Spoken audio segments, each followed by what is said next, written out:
Eu vou mostrar para vocês como que a gente pode extrair do ArchiCAD algumas vistas tipo colagem. E nesse caso eu vou fazer algumas colagens inspiradas nas colagens do Mies van der Rohe. Aqui eu tenho uma sequência de imagens da vistas perspectivas com a técnica de colagem que o Mies fez para a casa Pátio Geminada. E ela é bem representativa do estilo dele, então ele basicamente usava o contexto da arquitetura como com linhas a lápis, bem fininhas, bem precisas, uma tonalidade mais suave, e ele destacava alguns elementos com colagem. E aí, no caso, nesse exemplo, a gente tem algumas divisórias leves que exploram então a estética da textura da madeira, ou também, no caso, murais de pintura. Tem mais alguns exemplos aqui. Aqui que se repete, no caso aqui o armário com textura de madeira. E nessa perspectiva a gente tem de novo um uso do mural, e aqui é um elemento bastante comum nas colagens do Mies, que é a inserção de figura humana através de esculturas. Então eu vou me inspirar nessas imagens e fazer algo semelhante. Tá? E o primeiro passo é a gente fazer com que as nossas perspectivas fiquem com essas linhas, né? Mais claras, mais fininhas, sem cores, sem sombra, e que nós, posteriormente, então, a gente pode inserir esses elementos como uma colagem. Então, vamos iniciar.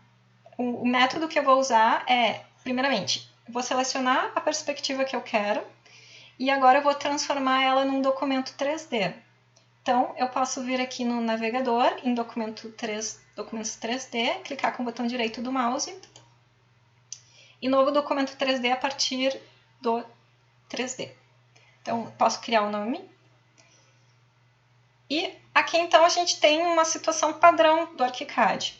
E agora eu vou fazer algumas configurações para tornar isso mais parecido com aquele estilo do Mies. Então, eu venho aqui eu posso clicar tanto com o botão direito do mouse aqui fora do desenho, como em cima desse novo documento que a gente criou, e vir em definições.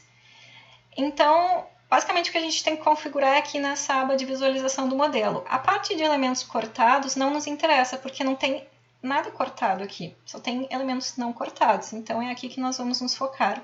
Além da questão das sombras, no caso, como os desenhos do Mies não têm sombras, a gente vai ter que desligar a sombra. O resto, então, que nós temos é as superfícies, né? No caso aqui você vê que está tudo colorido, e no Mies não, era tudo branco. Então a gente vai fazer com que essas superfícies fiquem com uma cor de caneta uniforme, e essa cor vai ser a branca, que é a caneta 19. Já para as linhas, né, a caneta que propriamente dita, que são as linhas que compõem o desenho, a gente pode colocar uma caneta uniforme, porque ele não fazia variação de linhas, eram todas as linhas eram iguais. E como na tela ficou melhor um tom mais claro, ficou mais parecido, então eu vou botar a caneta 220, que é um tom de cinza um pouco mais claro. E ok. Então, nós já alcançamos algo bastante parecido, né? Só teria que destacar aqui, para que essas tramas vetoriais fiquem semelhantes ou adequadas ao projeto que vocês estão trabalhando, pode ser necessário que vocês venham aqui em superfícies, né? E na trama vetorial façam algum ajuste. Tá? Acho que também pode ser necessário que você tenha que vir aqui em documentação, imagem final 3D, alinhar textura. Mas isso você tem que fazer lá no 3D com um elemento selecionado para que, por exemplo, se você precisar que as suas juntas sejam alinhadas, alguma coisa com algum elemento arquitetônico, você também vai ter que fazer algum ajuste como esse, tá?